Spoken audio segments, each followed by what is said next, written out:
Bismillahirrahmanirrahim. Assalamualaikum warahmatullahi wabarakatuh. Perkenalkan, nama saya Nur Fadila Ajeni Putri dengan NIM L02102159 sebagai tugas pengganti UTS dari mata kuliah Ekologi Perairan Tropis kelas A.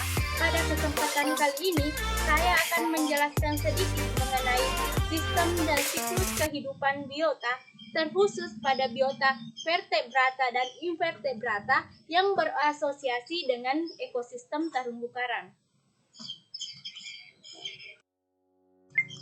Nah, yang pertama yang ingin saya bahas yaitu mengenai biota vertebrata yang berasosiasi dengan ekosistem terumbu karang. Sebelum itu, kita harus tahu dulu apa sih itu vertebrata. Dapat kita ketahui bahwa vertebrata adalah hewan yang memiliki tulang belakang. Berikut adalah salah satu vertebrata yang berinteraksi dengan terumbu karang, yaitu ikan karang. Perlu kita ketahui bahwa banyaknya celah dan lubang yang terdapat di terumbu karang memberikan tempat tinggal, perlindungan, tempat mencari makan, dan berkembang biak bagi ikan dan hewan invertebrata lainnya. Lebih dari 4.000 spesies ikan atau sekitar 18% ikan yang ada di seluruh dunia dapat ditemukan di daerah terumbu karang. Untuk itu, adapun asosiasi ikan dengan terumbu karang yaitu terumbu karang berasosiasi dengan ikan karang dan organisme lainnya. Ikan merupakan organisme yang jumlahnya terbanyak dan merupakan organisme besar yang mencolok yang dapat ditemui di sebuah terumbu karang. Karena jumlahnya besar dan mengisi seluruh daerah di terumbu karang, maka dapat terlihat dengan jelas bahwa ikan merupakan penyokong hubungan yang ada di dalam ekosistem terumbu karang. Untuk itu, interaksi karang dan terumbu karang dapat dibagi menjadi dua interaksi, yaitu interaksi langsung dan interaksi tidak langsung. Interaksi langsung yaitu sebagai tempat berlindung dari predator bagi ikan-ikan muda. Sedangkan interaksi tidak langsung antara struktur terumbu karang dan kondisi hidrologi serta sedimentasi dengan pola makan ikan pemakan plankton dan karnivora. Contohnya ikan buntal, ikan kulit pasir, ikan pakol, dan ikan kepe-kepe. Perlu kita ketahui juga bahwa ikan karang ini membutuhkan habitat hidup untuk bersarang dan mencari makan. Umumnya, ikan karang memiliki mobilitas yang rendah. Oleh karenanya, sarang sebagai tempat bertahan hidup dan berlindung yang sangat penting untuk keberlanjutan fungsi di dalam area otoritas yang telah dipertahankannya. Semua kebutuhan ikan karang telah disediakan oleh terumbu karang sebagai suatu ekosistem yang secara coevolution telah berkembang bersama-sama dengan ikan karang.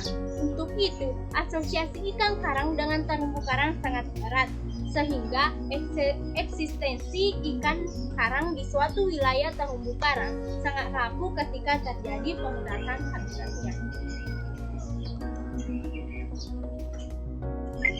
Nah, pembahasan yang kedua yang ingin saya bahas yaitu mengenai biota invertebrata yang berasosiasi dengan ekosistem terumbu karang. Sebelum itu, kita harus tahu dulu apa sih itu invertebrata. Invertebrata merupakan kebalikan dari vertebrata, di mana invertebrata ini adalah hewan yang tidak mempunyai tulang belakang dan susunan pencernaannya terletak di bawah saluran pencernaan.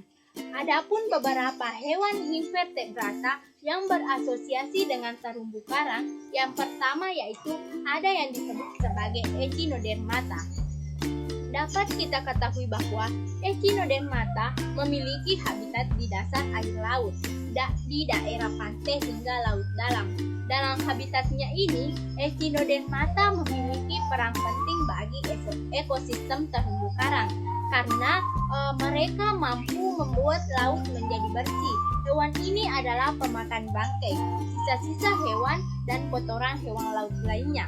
Oleh karena itu, hewan ini sering disebut sebagai hewan pembersih laut atau pantai.